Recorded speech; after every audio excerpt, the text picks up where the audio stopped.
Hello, I'm Sabrina from Huawei Developers and welcome to Huawei Tutorial Series. I'm going to explain the Nearby Service.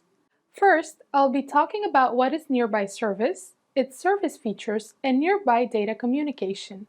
In the second part, we will be discussing the development progress of how to integrate the Nearby Service.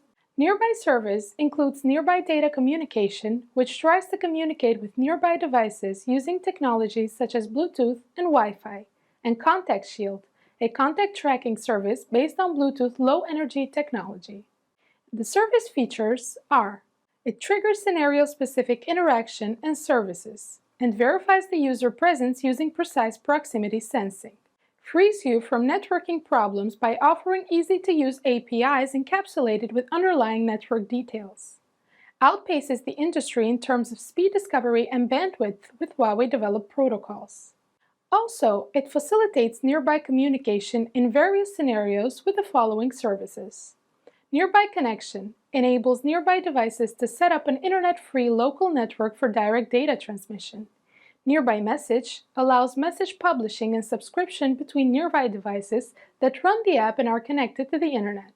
Nearby Wi-Fi Sharing provides the Wi-Fi configuration sharing function to help users connect smart devices to the Wi-Fi network in one-click mode. We will show their use in the following sections. Let's start the development process. Firstly, you need to make sure you have the following environment requirements needed to successfully integrate Nearby Service. Your Android Studio version should be 3.6.1 or later and JDK 1.8 or later. In the second step, you must register as a Huawei developer and complete identity verification on Huawei Developers. Then, to use Huawei services on your app, you need to create a project in App Gallery Connect. After creating a project in App Gallery Console, add an app to your project.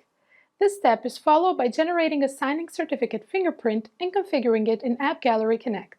You can get more detailed information on these steps in the previous topics or by checking our official documentation. Sign in to Huawei Developers and click Console. Go to HMS API Services, My APIs, select the project for which you want to enable Nearby Service and click Add API from the library. Click Nearby Service. On the Nearby Service page, click Enable to enable Nearby Service. Sign the agreement, then the Nearby Service API is displayed in My APIs. You also need to add the HE Connect Services JSON file to your app. To download the HE Connect Services JSON file, go to Project Settings and click General Information. In the App Information area, you can download the file. Then copy the file to the app directory of your Android Studio project. The next step is adding Nearby Service dependency in the Dependencies block. You can find the latest version on Huawei Developer official site. First, open the build Gradle file in your app directory. Add build dependencies in the Dependencies block. And before building the APK, configure the obfuscation configuration file to prevent the HMS Core SDK from being obfuscated. Then, you must apply for some permissions depending on the capability you want to use. These permissions include Bluetooth Access Wi-Fi, location, and external storage, and are added in the Android Manifest XML file of your app. Nearby Connection supports 3 broadcast and scanning policies. Select a policy based on your application scenario. Policy P2P is a point-to-point policy and a one-to-one topology. It provides higher connection bandwidth. It is well suited for scenarios that require high bandwidth, for example, sharing a large video to another device. Policy Star is a point-to-point policy and a one-to-N topology. The broadcaster using this policy can connect to multiple scanners and becomes the central node. It brings higher connection bandwidth. It is suited for scenarios that require smaller bandwidth and a more mesh-like experience such as multiplayer gaming. Let's get the project from the GitHub and open. Obtain the endpoint information with private string endpoint name, which is equal to Android OS build device. Then, in the Nearby Agent function, we define a discovery engine. Finally, we can select a broadcast policy and start broadcasting. Here, we set policy as a policy P2P. Then we start broadcasting. Now we will start scanning. In the onScanResult function, first we save the device name with HMS scan object equals data.getParcelable extra. mscan information is object get original value, and then again we select policy for scanning scanBuilder.setPolicy policy P2P, And we start the scanning. Start scan function.build. To stop scanning, you can call stop scan function. The discoverer can still request a connection to a discovered device afterward. Generally, once your app finds a device to connect to, your app calls stop scan to stop scanning, avoiding unnecessary impact on subsequent data transmission performance. To stop broadcasting, you can call stop broadcasting function. The broadcaster may still receive a connection request from the discoverer afterwards. To manage connections, onFound function. Notify the discoverer that an endpoint is discovered. Request connection with request connect.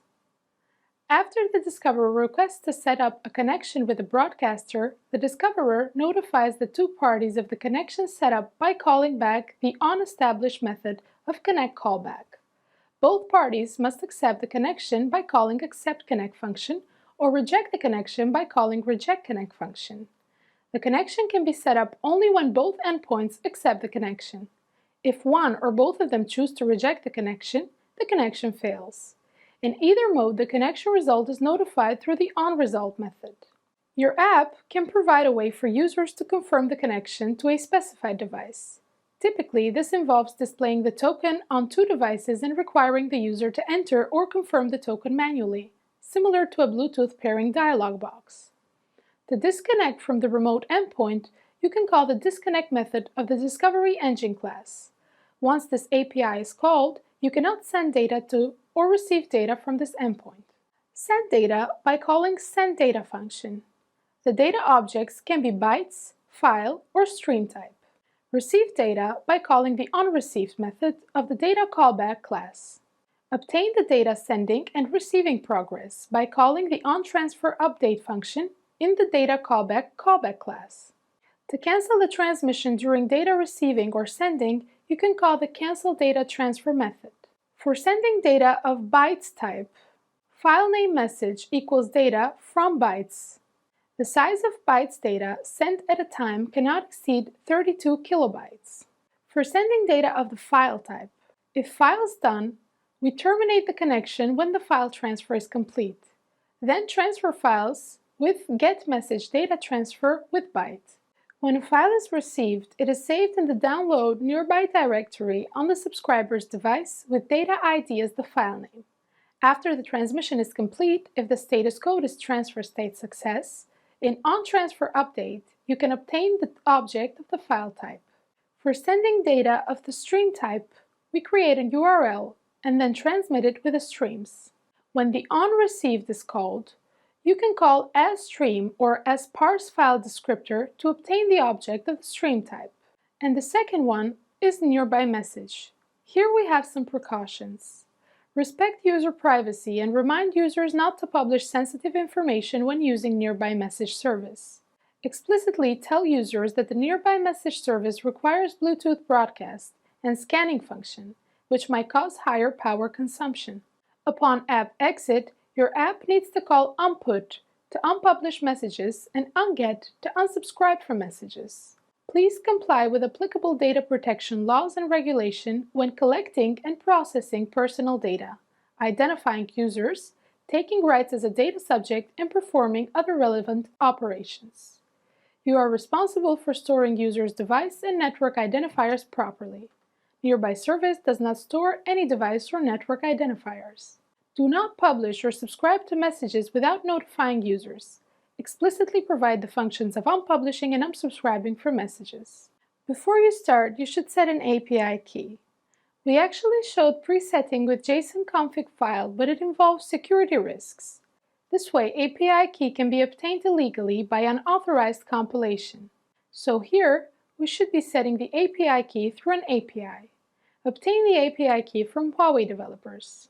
After creating an API key, you need to call setAPIKey to set the API key before calling Nearby Service APIs.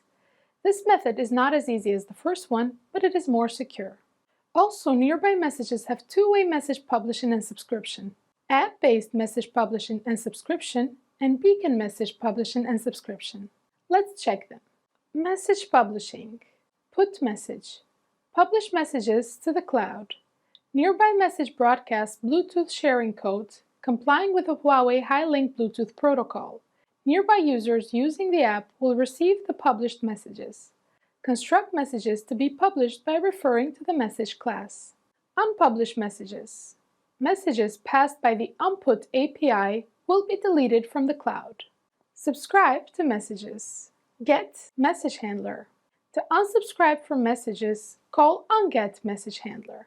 A Bluetooth beacon is a physical device based on the BLE technology. Eddystone and iBeacon are the two major beacon protocols. After purchasing a device, a user can use the app provided by the vendor to configure beacon parameters. Nearby Service provides two methods for managing beacons. One is to call the REST APIs. The other is to manage beacons on the Huawei Developers Console. This section describes how to manage beacons on the console. Before managing beacons, ensure that you have completed the following operations: enabling the service, creating a service account key, registering a beacon.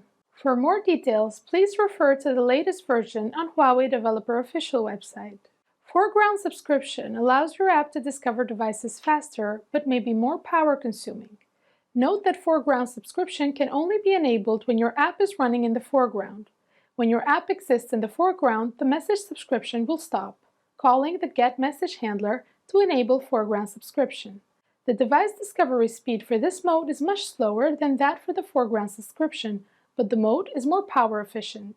The following sample code calls the Get Pending Intent to enable background subscription. A subscriber can estimate its distance from a beacon device based on the strength of the beacon signal associated with the received message.